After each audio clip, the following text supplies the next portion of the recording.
சொல்லுங்களேன். ஆமா, முன்னாடி எப்படி இருந்தோம் இல்ல. கர்த்தர் இந்த நாட்களிலே அட்ரஸே இல்லாதவர்களை கர்த்தர் கையில் எடுத்து பயன்படுத்த போகிறார். அல்லேலூயா. இந்த நாளிலே கர்த்தர் நம்மளோடு பேசும்படியாக ஒரே ஒரு நிமிடம் மாத்திரம் கண்களை மூடி, ஆமென், 2 கரங்களை வானத்துக்கு நேர உயர்த்தி, இந்த 3வது நாள் கர்த்தர் எங்களுக்கு கொடுக்க போகிற வார்த்தைகள் தீர்க்க தரிசனமாயிருப்பதாக, எங்களை பலப்படுத்துவதாயிருப்பதாக, எங்களை தைரியப்படுத்துவதாயிருப்பதாக.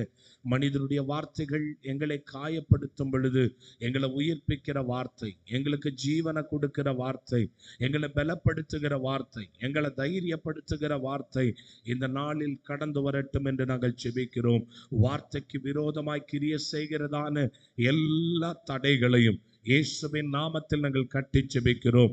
2 கரங்களை தட்டி இந்த கால வேளையில கர்த்தர் நம்முடைய மத்தியத்துல பேச போகிறபடியினால், அவருடைய வார்த்தை நம்மளோடு இடைபட போகிறபடியினால எல்லாரும் கரங்களை தட்டி கர்த்தருக்கு நன்றி சொல்லி, ஆண்டவரே இந்த கால வேளையில உம்மை நாங்கள் வரவேற்கிறோம்.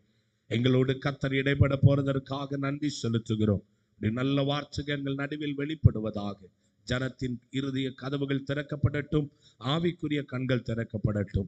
கர்த்தர் ஜெபங்களை கேட்டு அற்புதம் செய்ததற்காக நன்றி செலுத்துகிறோம். இயேசுவின் நாமத்தில் ஜெபிக்கிறோம் எங்கள் ஜீவனுள்ள நல்ல பிதாவே, ஆமென். எடுத்துக்கொள்ளலாம். 2 தீமோத்தேயுவின் புஸ்தகம் 4ஆம் அதிகாரம் 7வது வசனத்தை யாராவது ஒருவர் சத்தம் உயர்த்தி வாசிக்கும்படி நான் தாழ்மையோடு வேண்டிக் கொள்ளுகிறேன்.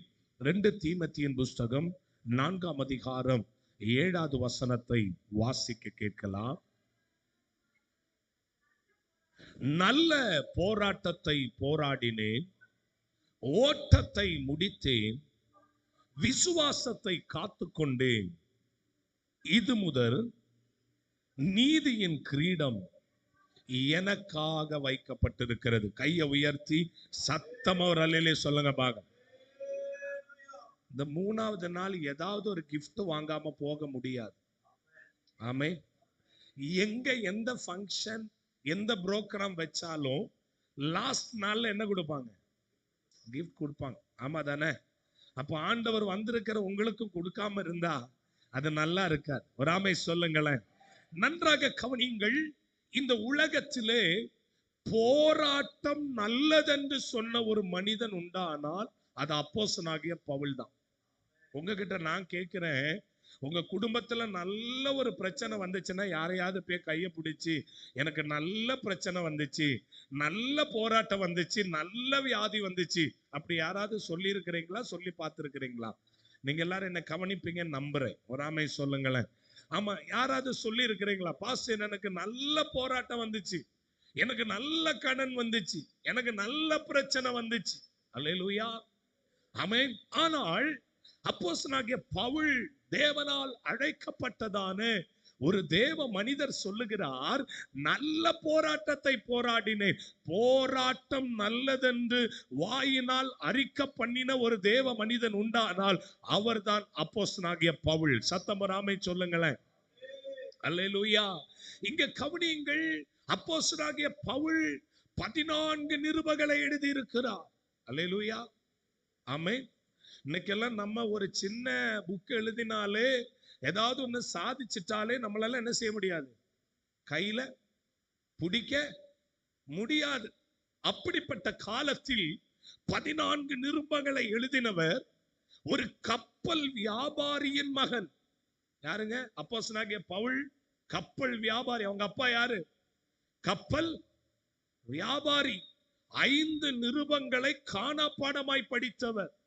ஆதியாகமம், யாத்திரையாகமம், லேவியராகமம், எண்ணாகமம், உபாகமம் போன்ற ஆகமங்களை காணாப்பாடமாய் படித்தவர். நமக்கு இன்னைக்கு தெரிஞ்சதெல்லாம் 91 சங்கீதம் மாத்திரம்தான். எப்படின்னா, நம்ம கிட்ட ஒரு 91 சங்கீதம் சிக்கிக்கிட்டு படுற பாடு இருக்குது பாருங்க. உண்மையா சொன்ன அந்த 16 வசனமும் எதை எடுத்தாலும், ஏன்னா அதுக்கு மேல நம்ம படிக்க மாட்டோம். நீதிமொழிகள் இப்படிப்பட்ட புஸ்தகங்களை படிச்சா அது நமக்கு பேசும். ஆமா தானே? இன்னைக்கு காலையில் ஆண்டவர் சொல்லுகிறார், ஆகமங்களை படித்தவர், 14 நிருபங்களை எழுதினவர், ஒரு கப்பல் வியாபாரியின் மகன், இவ்வளோ பெரிய ஸ்தானத்துல இருந்தும் ஆண்டவருக்காக தன்னை அர்ப்பணித்துக் கொண்டு எதையாவது கர்த்தருக்காக செய்ய வேண்டும் என்று முன் வந்ததினாலே அப்போஸ்தலனாகிய பவுலை புதிய ஏற்பாட்டிலே கர்த்தர் வல்லமையாய் பயன்படுத்தினார்.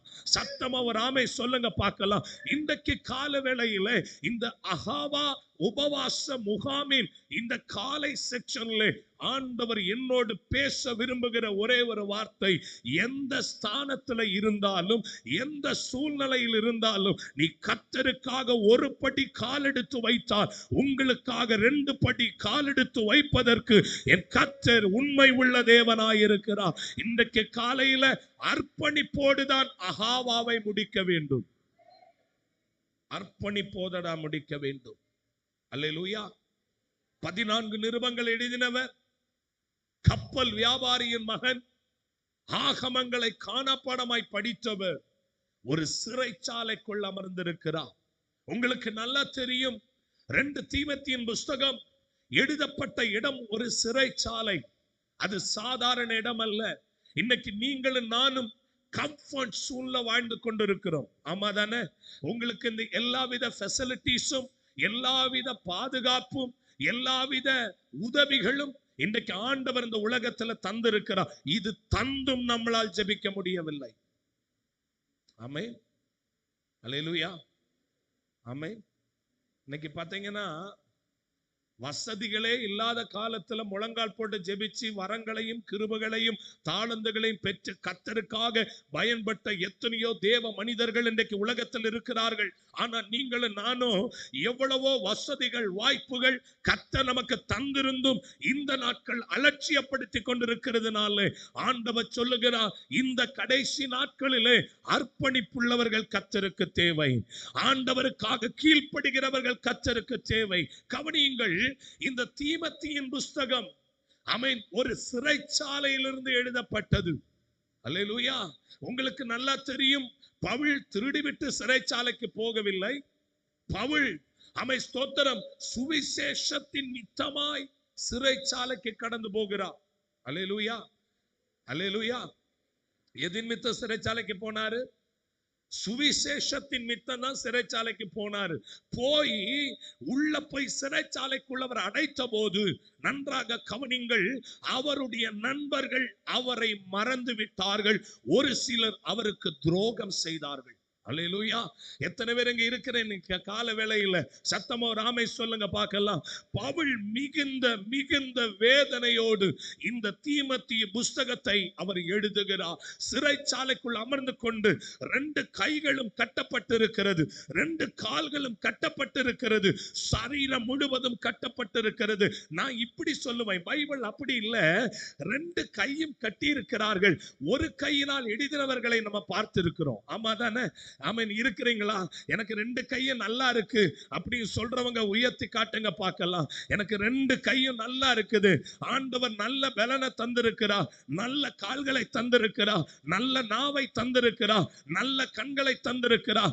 ஆனா ஆண்டவர் பவுலை குறித்து சொல்லுகிறார், 2 கரங்களும் கட்டப்பட்டிருக்கிறதாம், 2 கால்களும் கட்டப்பட்டிருக்கிறதாம். இந்த நிலைமையிலும் அவர் ஒரு புஸ்தகத்தை எழுதுவதற்கு அவர் தயாராக சத்தமர் ஆமை சொல்லுங்களேன். இன்னைக்கு ஆண்டவர் இந்த அகாவா உபவாச முகாமின் 3வது நாள் கால வேளையில் கர்த்தர் சொல்லுகிறார், நீ கட்டப்பட்ட நிலைமையை பார்க்க வேண்டாம், உன் சூழ்நிலைகளை பார்க்க வேண்டாம், உனக்கு இருக்கிற பிரச்சனைகளை பார்க்க வேண்டாம், உனக்கு துரோகம் செய்தவர்களை பார்க்க வேண்டாம், உன்னை மறந்து விட்டவர்களை நீ பார்க்க வேண்டாம். மாறாக என்னை கொண்டு கர்த்தர் என்ன திட்டம் வைத்திருக்கிறார், என்னை கொண்டு ஆண்டவர் என்ன செய்ய போகிறார், அதை செய்து முடிப்பார் என்று சொல்லுகிறவர்கள் 2 கரங்களை தட்டி ஆவியில நிரம்பி இன்னைக்கு கால வேளையில என் கரங்கள் கர்த்தருக்கு பயன்படட்டும், என் கால்கள் கர்த்தருக்கு பயன்படட்டும், என்னுடைய கண்கள் கர்த்தருக்கு பயன்படட்டும், என் சரீரம் கர்த்தருக்கு பயன்படட்டும் என்று சொல்லி அகாவாவின் 3வது நாள் கால வேளையில அர்ப்பணிக்கிறவர்களை கர்த்தர் தேடுகிறார். அல்லேலூயா. எல்லாம் முடிஞ்சிட்டு தான் ஆண்டவருக்குள்ள வருவேன்னா கடைசி வர வாய்ப்பே இல்லை. அல்லேலூயா. கடைசி வர, கடைசி வர, சத்தமா சொல்லுங்க, கடைசி வர வாய்ப்பே இல்ல. ஆமென். நமக்கு நல்லா தெரியும் பைபிள்ல மகதலேனா மரியாள் இருட்டோடு காலையிலே கிளம்பி எனக்காக யார் இந்த கல்லை புரட்டி தள்ளுவார் என்று சொல்லிக்கொண்டு அவர்கள் கல்லறைக்கு புறப்படுகிறார்கள். நமக்கு நல்லா தெரியும் தானே? ஒரு ஆமை சொல்லுங்களேன். நல்ல கவனிங்க. இயேசு கிறிஸ்துவோடு நடந்தவர்களை அரெஸ்ட் பண்ணும்படி அன்றைக்கு ரோமா கவர்மெண்ட் சட்டம் பிறப்பித்த நாளிலே எல்லாரும் பயந்து வீட்டுக்குள்ளே ஒளிந்து விட்டார்கள். அல்லேலூயா. ஆமா தானே? ரோமா கவர்மெண்ட் என்ன சட்டம் போட்டுச்சு? இயேசுவோடு நடந்தவர்களை எங்க பார்த்தாலும் அரெஸ்ட் பண்ணலாம், எங்க பார்த்தாலும் பிடிக்கலாம். எல்லாரும் வீட்டுக்குள் அடைந்து விட்டார்கள். ஆனால் ஆமென், காலையில ஒரே ஒரு வீட்டில் மட்டும் லைட் எரிகிறது. அது யாருடைய வீட்டுல தெரியுமா? மகதலேனா மரியாளுடைய வீட்டில் காலையில சுகந்த வர்க்கத்தை தயார் பண்ணி கொண்டிருக்கிறார்கள். உங்களுக்கு ஒன்று தெரியுமா? நமக்கு எதிர்மறையாய் சட்டம் பிறப்பிக்கப்பட்டாலும், நமக்கு எதிர்மறையான காரியங்கள் தேசத்தில் நடந்து கொண்டிருந்தாலும், அடைக்கப்பட்ட வீட்டுக்குள் இருந்தால் அடையாளம் பார்க்க முடியாது, உயிர்த்தெழுதலை பார்க்க முடியாது. மாறாக நீ அவைகளை உடைத்துக் கொண்டு நீ கர்த்தருக்காக எழும்ப தயாரானால் சில ரிசர்ரெக்ஷன் பவரை நீ பார்க்க கர்த்தர் கிருபை செய்வார். ரிகபலதன ஹடுதனதன யந்தரபௌடனா அஸ்தல் பௌடா ரகதல் கடகரகசி. அல்லேலூயா. நான் மரியாளை பார்த்து, மகதலேனா மரியாளை பார்த்து இப்படி கேட்பேன். ஆமென். உயிர்த்தெழுந்து முத இயேசுவை பார்க்கக்கூடிய பாக்கியம் அவங்களுக்கு எப்படி கிடைச்சது தெரியுமா? வீட்டுக்குள்ள மற்றவர்களை போல பயந்து இருந்திருந்தா, மற்றவங்களை போல சோர்ந்து போய் இருந்திருந்தா, மற்றவர்களை போல தூக்கத்தை விரும்பி இருந்தா, மற்றவர்களை போல சுக வாழ்க்கையை விரும்பி இருந்தா, இயேசு கிறிஸ்துவின் உயிர்த்தெழுதலை முதலாவது பார்க்கக்கூடிய பாக்கியம் மகதலேனா மரியாளுக்கு கிடைத்திருக்கிறது. மாறாக அவள் சுகந்த வாசனை. நான் கேட்கிறேன், மரியாள், ஆமென், மரியாளை பார்த்து நான் கேட்கிறேன், எப்படி இந்த சுகந்த வாசனை மரித்து விட்டார், அடக்கம் பண்ணி விட்டார்? மரியாளுக்கு நல்லா தெரியும். சத்தமா ஆமென் சொல்லுங்களேன். ஆமென். என் இயேசு, நான் ஆராதிக்கிற தெய்வம், சத்தமா ஆமென் சொல்லுங்களேன். அவர் மரித்த தெய்வம் மட்டுமல்ல, அவர் மூன்றாவது நாள் உயிர் தெழுவார், நம்பிக்கை இருக்கிறது. ஆனாலும் காலையில சுகந்த வாசனையை அவர்கள் தயார் செய்து விட்டு, ஆமென், வீடு விட்டு இறங்கி வர்றாங்க. ஆமென். பக்கத்துல நான் சொல்றத பார்த்து சொல்லுவீங்களா? ஆமென். பிரச்சனையை பார்த்து, போராட்டத்தை பார்த்து, வியாதியை பார்த்து, சூழ்நிலையை பார்த்து உள்ளேயே உட்கார்ந்துட்டீங்கன்னா கடைசி வரை உள்ளதா இருக்கணும். ஆனா ஒன்னே ஒன்னு இன்னைக்கு சொல்றேன், எத்தனை எதிர்ப்புகள் வெளியில இருந்தாலும் ஒரு மரியாளை போல சுகந்த வாசனையை கையில் எடுங்க. சத்தமா நாமே சொல்லுங்களேன். வீடு விட்டு புறப்படுங்க. அப்பா சொல்லிட்டு போறாங்க, எனக்காக யார் இந்த கல்லை? ஆமே. நடந்தது என்ன தெரியுமா? வீட்டுக்குள்ள இருந்தா புரட்டப்பட்ட கல்லை பார்த்திருக்க முடியாது. சிலர் நினைக்கிறாங்க அகாவாவுக்கு வர வேண்டாம், லைவ்ல பார்த்துக்கிடுவோம். லைவ்ல நான் லைவ்லயும் சொல்றேன். அல்லேலூயா. சத்தமதம் ராமே சொல்லுங்களேன். அப்படி பார்த்து வீட்டுக்குள்ள இருந்த அநேகருக்கு உயிர் தெழுந்த வல்லமையை பார்க்க முடியல. அல்லேலூயா. ஆனா மரியாள் வீடு விட்டு இறங்கி சூழ்நிலையை பார்க்கல, எதிர்ப்பை பார்க்கல, பிரச்சனையை பார்க்கல, பலவீனத்தை பார்க்கல. என்ன நடந்தாலும், ஒருவேளை வீட்டை விட்டு இறங்கி கிறிஸ்துவுக்காக மரித்தாலும் இந்த சரீரம் மண்ணில் அடக்கம் பண்ணப்படும். ஆனால் எனக்கு கொடுத்த ஜீவன் ஆத்துமா கர்த்தருடைய சமூகத்தில் போகும். அதனால தைரியமா எழும்புவேன்.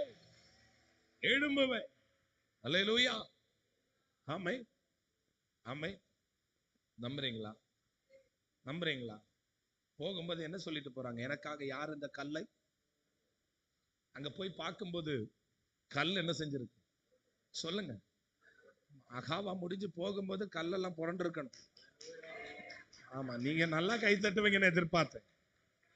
ஆமா, அகாவா முடிஞ்சு போகும்போது கல்லெல்லாம் என்ன செஞ்சிருக்கணும்? ஆமா, தைரியமா வந்தோம்ல. வீட்டுல வர முடியாத சூழ்நிலை இருந்துச்சு இல்ல, வர முடியாத சூழ்நிலை நமக்கு இருந்துச்சு இல்ல, குடும்பத்தை விட்டுட்டு வர முடியாத சூழ்நிலை இருந்துச்சு இல்ல, ஆனாலும் தைரியமா இறங்கணும்ல. இதற்கான அடையாளம் என்ன தெரியுமா? கல்லுகள் புரட்டப்பட்டிருக்கும். சத்தமா ராமே சொல்லுங்க. ஆமென். அல்லேலூயா. நான் அடிக்கடி சொல்லுவேன், முத இயேசு கிறிஸ்து உயிர் தெழுந்து யாருக்கு வெளிப்பட்டார்? ஆண்களுக்கா பெண்களுக்கு?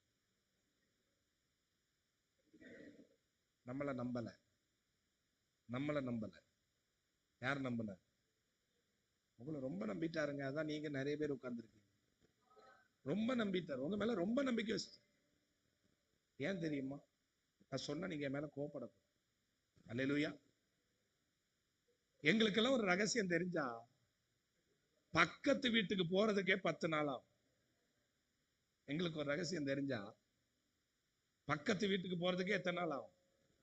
நம்ம அம்மாமாருக்கு தெரிஞ்சிருச்சுன்னா, நான் திருநெல்வேலி போகிறதுக்கு முன்னாடி தமிழ்நாட்டுக்கே தெரிஞ்சிருச்சு. பார்த்தாரு, யாருக்கு சொன்ன கரெக்டா இருக்குன்னு பார்த்தாரு, உங்ககிட்ட சொல்லிட்டாரு. அதன் மட்டும் அந்த கிருபைய சுவிசேஷத்துக்கு மட்டும் பயன்படுத்தணும்னு வச்சுக்கோங்களேன். இந்த வரங்களை சுவிசேஷத்துக்கு மட்டும் பயன்படுத்தணும்னு வச்சுக்கோங்களேன். என் கர்த்தருக்காக அநேக ஜனங்களை நம்ம ஆதாயப்படுத்தலாம்.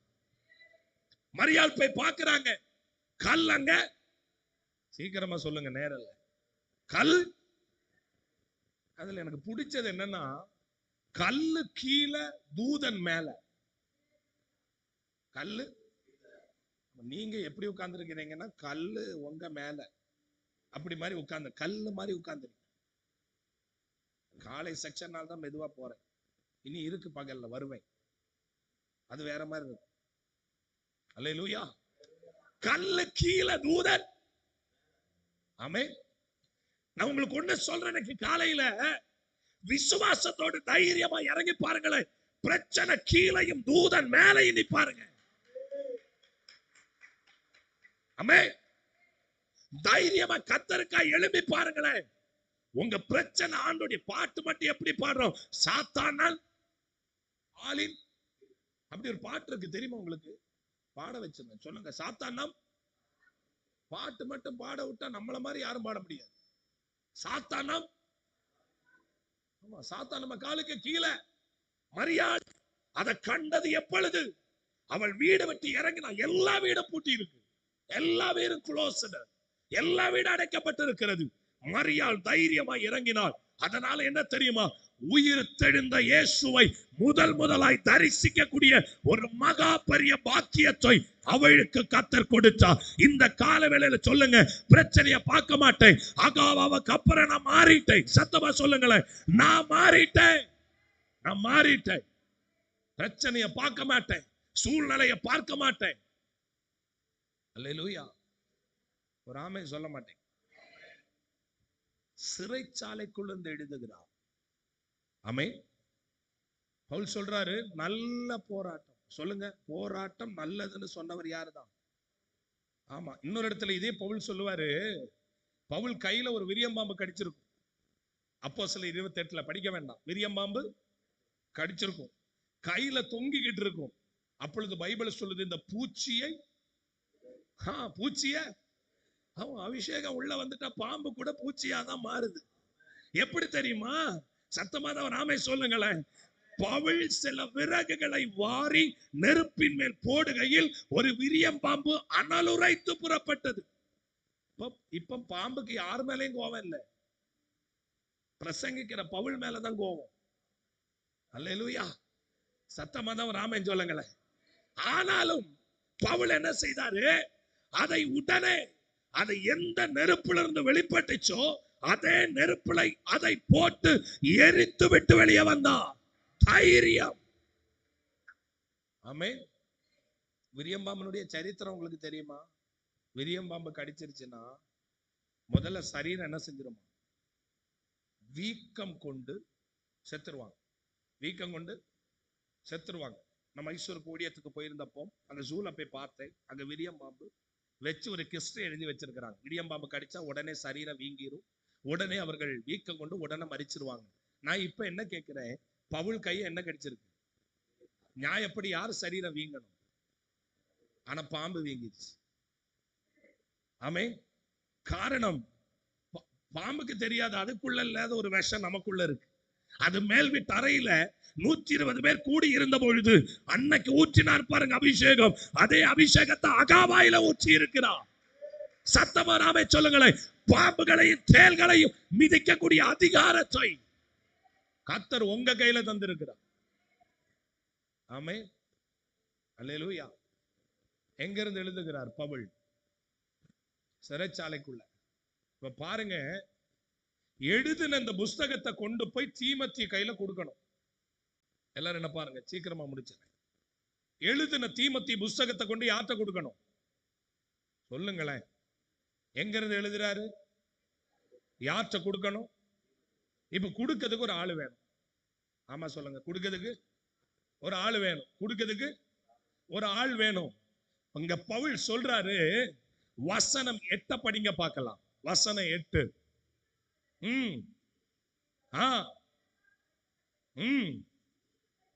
வசனம் 9. நீ சீக்கிரமாய் என்னிடத்தில் வரும்படி ஜாக்கிரதைப்படு. ஏன்னா ஒரு பெரிய பொறுப்பை என் கையில இந்த அகாவாவுல கர்த்தர் தந்து விட போகிறார். எத்தனை பேர் நம்புறீங்க? பக்கத்துல பார்த்து சொல்லுங்க, சீக்கிரமாய்.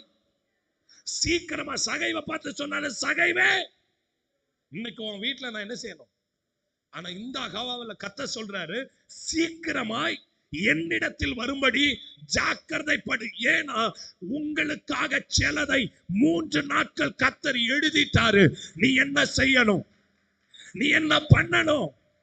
அடுத்து உங்களை கொண்டு என்ன செய்ய போகிறா? நம்புறீங்களா? எழுதிட்டு நான் நம்புறேன் பாஸ், எனக்கு எழுதிட்டாரு ஆண்டவர். இந்த வருஷத்துல என் ஊழியம் எப்படி நடக்கணும், நான் இப்படி சொல்றேன். எங்கெல்லாம் போகணும், என்ன செய்யணும், யாரை பார்க்கணும், எங்கெல்லாம் கர்த்தருக்காக எழும்பணும், பிரசங்கிக்க வேண்டும். என் கர்த்தர் சிலதை எழுதிவிட்டா. 2 கண்களை மூடி 2 கரங்களை தட்டி ஆவியில நிரம்பி கர்த்தர் எழுதினதே. ஆமென். மனுஷன் எழுதி வச்சதெல்லாம் தலைகீழாய் திருத்தி எழுத போகிறான். நம்மளை பத்தி ஒரு சர்டிபிகேட் எழுதி வச்சிருக்கிறார்ல, ஜோஷுவா இவ்வளவுதான். ஆமென். காலை ஆன நாள் தான் சீக்கிரம் முடிக்கிறேன், இல்லைன்னா இந்த மெசேஜ் சீக்கிரம் நிக்காது. ஜோஷுவா இவ்வளவுதான், பாஸ்டர் இவ்வளவுதான். உங்களுக்கு மனுஷனா ஒரு ஜட்ஜ்மெண்ட் எழுதியிருப்பாங்கல்ல, உங்களை எழுதி வச்சிருப்பாங்க. சொந்தக்காரங்க எழுதி இருக்கிறாங்களா? நண்பர்கள் எழுதி வச்சிருக்கிறாங்களா? பக்கத்து வீட்டுல எழுதிட்டாங்களா? வேலை செய்யற இடத்துல எழுதிட்டாங்களா? இன்னைக்கு இந்த அகாவாவுல தைரியமா சொல்லுங்க, என்னை குறித்த ஆண்டவரும் ஆமென் சிலதை எழுதிவிட்டா. எழுதிட்டாருங்க. ஆமென். 2 கைகளும் 2 கால்களும் கட்டப்பட்ட நிலைமையில் ஒரு கை வச்சு எழுதினவங்களை பார்த்திருக்கிறேன். ஆனா 2 கரங்களை கொண்டு ஒரு தீமோத்தேயு புஸ்தகத்தை எழுதுகிறார். அதுக்கு அர்த்தம் என்ன தெரியுமா? எல்லாரும் விட்டுட்டு போனாலும் பவுல் தன் நம்பிக்கையை விடவில்லை. தன்னுடைய நம்பிக்கையை விடல. அவன் தன்னுடைய நம்பிக்கையை விடல. சத்தமா ஆமே சொல்லுங்களேன். தன் நம்பிக்கையை விடல, திட நம்பிக்கையை விடல. எப்படியாவது என்னை கொண்டு செய்ய வேண்டியதை என்னை கொண்டுதான் கர்த்தர் செய்வார். என்னை கொண்டு செய்ய வேண்டியதை என்னை கொண்டுதான் செய்வார். ஆமா தானே? இனி 10 ஜோசுவா பிறந்து வந்தாலும் 10 பேர் நமக்கு முன்னாடி வந்து சேலஞ்ச் பண்ணாலும் என்ன கொண்டு காண ஒரு கல்யாணத்துல பச்சை தண்ணி சத்தமா தான் சொல்லுங்களேன், மாறிச்சா? ஆண்டவர் சொன்னார், இயேசு வேலைக்காரர்களை நோக்கி ஜாடிகளில் தண்ணீரை யாரை பார்த்து நியாயப்படி யாரை ஊத்த வச்சிருக்கணும்? யாரு வீட்டுக்கு கல்யாணம் நடக்குது? யாரு வீட்லயோ ஊத்துனது யாரு? வேலைக்காரனுக்கு வீட்டுக்கு சம்பந்தம் இருக்கா?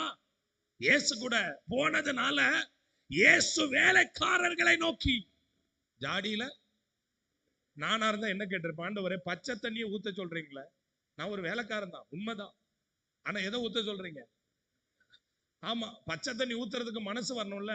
கிரேப்ஸ் வாங்கிட்டு வந்து புளிஞ்சு ஊத்துனா ஊத்தி இருக்கலாம், ஏன்னா திராட்சை ரசமா. ஆமா தானே? ஒரு குடிகாரர் இப்படிதான் கேட்டாரு. ஒரு குடிகாரர் எப்படி கேட்டார் தெரியுமா? உங்க ஆண்டவர் ஒயின் செஞ்சார்ல, அப்ப நாங்களும் ஒயினை குடிக்கலாம்.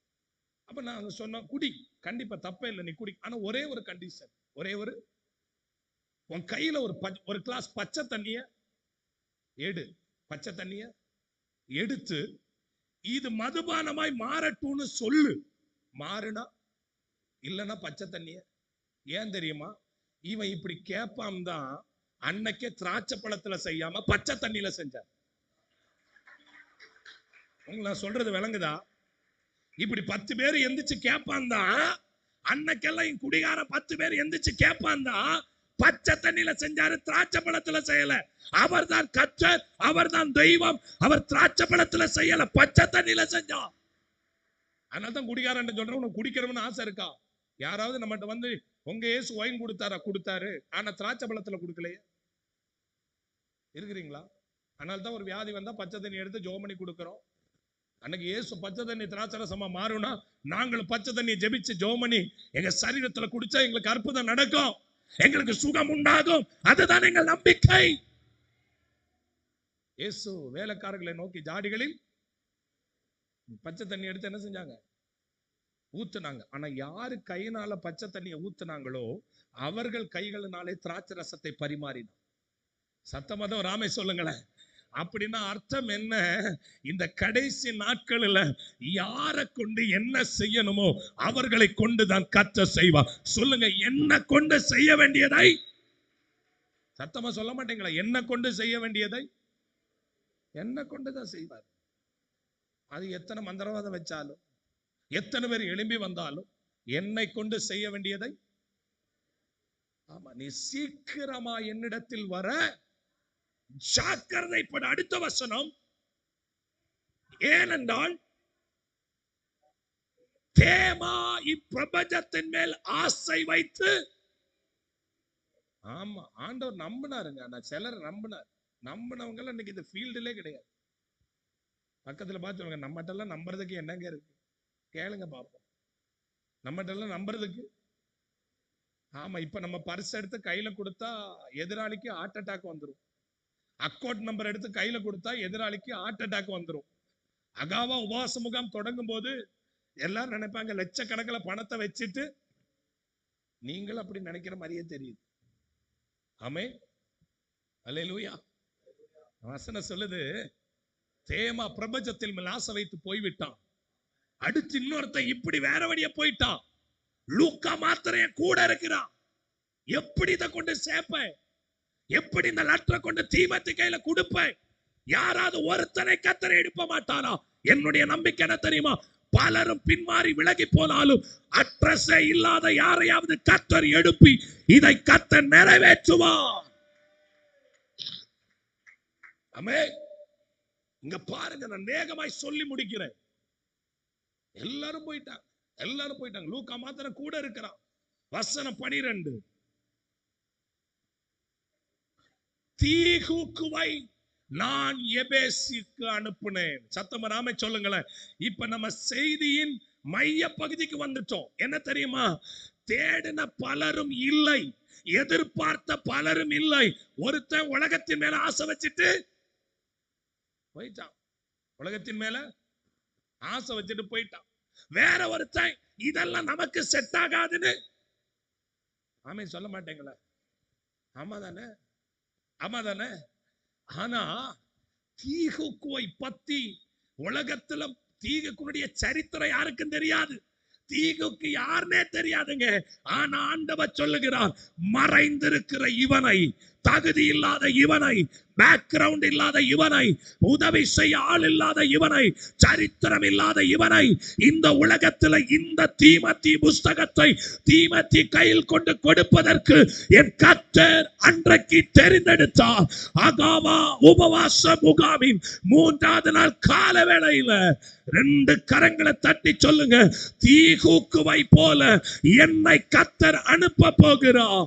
2 கண்களை மூடி 2 கரங்களை தட்டி ஒரு சில நிமிடங்கள் மாத்திரம் ஆவியில நிரம்பி அபிஷேகத்தோட என்ன அனுப்புங்க ஆண்டவரே, என்ன அனுப்புங்க ஆண்டவரே, என்ன அனுப்புங்க ஆண்டவரே, என்ன அனுப்புங்க ஆண்டவரே. ஐ ஆம் ரெடி. எத்தனை பேர் தயாரா இருக்கிறீங்க? ஆமை. என்னை தீகு கிட்ட கேட்கிறாரு, இது கொஞ்சம் கஷ்டமான வேலைப்பா, செஞ்சிருவியா? ரொம்ப கொஞ்சம் எப்படின்னு கேட்கிறீங்களா? பாஸ்டர் இது என்ன பாஸ்டர் ஒரு கஷ்டம்? ஒரு லெட்டரை வாங்கி கொண்டு ஒரு ஊர்ல கொடுத்துட்டு வர்றது ஒரு கஷ்டமா? ஆமே. நான் உங்களுக்கு சொல்லட்டுமா, அன்னைக்கு ட்ரெயின் இல்ல. இருக்கிறீங்களா? அன்னைக்கு train flight, Gmail, email, WhatsApp, Facebook, Instagram, courier, post office. இனி இது எப்படி கொண்டு கொடுக்க முடியும்? ஒரே வழி, இவர் கொண்டு நேரடியா கொடுத்தா தான். இப்போ ஒரே ஒரு வழி, பிளைட்ல என்ன செய்ய முடியாது போக, ட்ரெயின்லையும் ஒரே ஒரு வழிதான், கடல் வழியா கொண்டு போய் கொடுத்தாதான் உண்டு. சத்தமா ராமே சொல்லுங்களேன். அதுக்கு அர்த்தம் என்ன? இத கொண்டு கொடுக்கணும்னா அன்னைக்கு டிரைவர் வேற யாரும் இல்லை, அன்னைக்கு பாய்மர படகு. என்ன படகுங்க? சத்தமா சொல்லுங்களேன், என்ன படகு? பாய்மர படகு. படகை எடுத்து தானா ஓட்டி, அதுக்கு டிரைவர் கிடையாது, ஸ்டீரிங் கிடையாது. காற்று எந்த பக்கம் அடிக்குதோ அந்த பக்கம் அது போகும். ஆனாலும் தீகுக்கு சொல்லுகிறார், கடினமான பாதையானாலும், உபத்திரவம் வந்தாலும், நிந்தனை வந்தாலும், அவமானம் வந்தாலும், கஷ்டம் வந்தாலும், என் கையில தந்த பொறுப்பை நான் நிறைவேற்றியே தீருவேன். சொல்றவங்க மட்டும் கையை உயர்த்தி வரல. இப்போ உங்ககிட்ட உறுதிமொழி வாங்கிட்டு தான் அனுப்ப போறோம். என்ன மொழி? பக்கத்துல கையை பிடிங்க பார்க்கலாம். கஷ்டம் வந்தாலும் பின்மாறக்கூடாது, வியாதி வந்தாலும் பின்மாறக்கூடாது, கடன் வந்தாலும் பின்மாறக்கூடாது, எதிர்ப்பு வந்தாலும் பின்மாறக்கூடாது. ஏன் தெரியுமா? உங்களை தான் கர்த்தர் இந்த நாட்களில் தெரிந்தெடுத்திருக்கிறார். இந்த நாட்களில் தீகுக்குவை போல ஒருவேளை இன்னைக்கு காலையில கர்த்தர் சொல்லுகிறார், என்னை தான் கர்த்தர் அதற்காய் அபிஷேகம் பண்ணி இருக்கிறார். இன்னைக்கு நான் போகும்போது சும்மா போகல, ஒரு பெரிய திட்டத்தை எழுதி என் கரத்தில் கர்த்தர் தந்து விடுகிறார். ஆமென், ஆமென். இப்ப நீங்க போகும்போது சும்மா போலங்க, ஒரு பெரிய பொறுப்பை கையில கொண்டு போறீங்க. அல்லேலூயா. உங்க ஊர்ல நீங்க தான் விசேஷமானவங்க, உங்க தெருவில் நீங்க தான் விசேஷமானவங்க, உங்க கிராமத்தில் நீங்க தான் விசேஷமானவங்க, உங்க டிஸ்ட்ரிக்ட்ல நீங்க தான் விசேஷமானவங்க. ஏன் தெரியுமா? தீகுக்கு அட்ரஸ் இல்லாதவன், தீகுக்கு சரித்திரம் இல்லை, பேக்ரவுண்ட் இல்லை. ஆனா கர்த்தர் சொல்லுகிறான், மனுஷன் அதை பார்ப்பான், கர்த்தர் அதை. ஆமே, சத்தமோ ராமே சொல்லுங்களேன். தீகுக்கு தைரியமாய் வாங்கி கொண்டு அடுத்து சொல்றாரு, வரும்போது என் புத்தக சுருளையும் மேலங்கியும் அங்க வைத்து விட்டு வந்து விட்டேன், அதை வரும்போது என்ன செய்து கொண்டு வா, எடுத்துக்கொண்டு வா. அப்படிதான் வசனம் இருக்கு. அடுத்த வசனத்தை படிங்க, வேகமா முடிக்க போறேன்.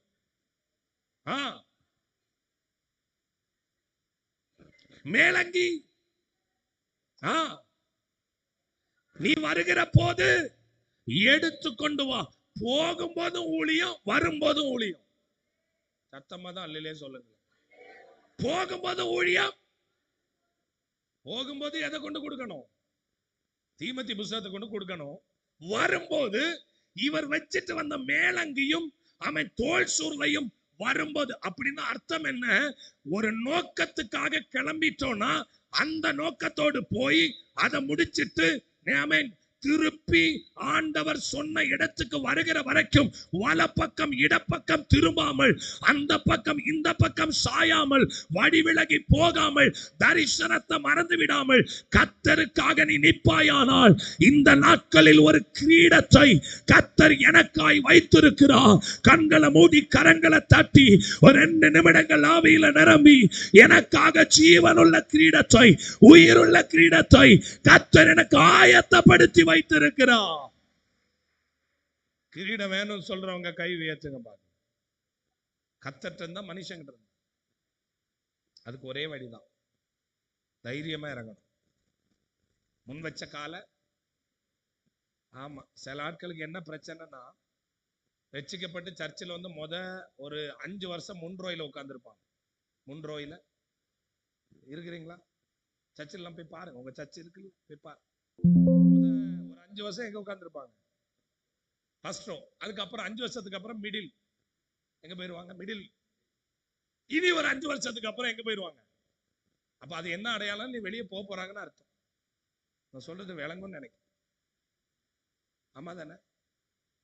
ரோல உட்கார்ந்து ரட்சிக்கப்பட்டு ஞானஸ்தானம் எடுத்து அபிஷேகம் பெற்ற உடனே 8 மணிக்கு ஆராதனை, 7:45 உள்ள வந்து சோத்திரம் என்ன, அல்லேலியா என்ன, கைத்தட்டு என்ன, ஆமேன் என்ன, பாட்டு என்ன, அல்லேலியா என்ன. ஒரு 5 வருஷம் கழியும் போது பைய முன்னாடி உட்கார்ந்து இருந்த அம்மா எங்க போய் உட்கார்ந்துரும்? இருக்காதுங்களா? நடுவுல போய் நடுவுல உட்கார்ந்த அம்மா இனி ஒரு 5 வருஷத்துல எங்க போயிடும்? பயங்கர முன்னேற்றம்.